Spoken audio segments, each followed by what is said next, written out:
Gusto ng Diyos na ikaw ay laging paghimalaan. Ulitin ko muli. Ibig ng Diyos na ikaw ay laging paghimalaan. Ulitin ko muli, nais ng ating Ama sa langit na siya'y makagawa ng mga himala sa iyong buhay.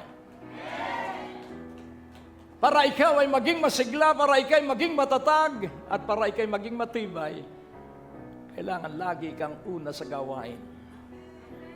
Hindi yung parang pilit na pilit. Pag pilit ka, huwag ka nang tumuloy. Baka mamilipit ka. Kailangang bukal sa puso't kalooban ang pagdalo sa pagtitipon. Hindi napipilitan lamang dahil ang mga napipilitan ay talagang mahahadlangan yung nakatakdang ibubuhos ng Diyos na pagpapala sa mga dumadalo.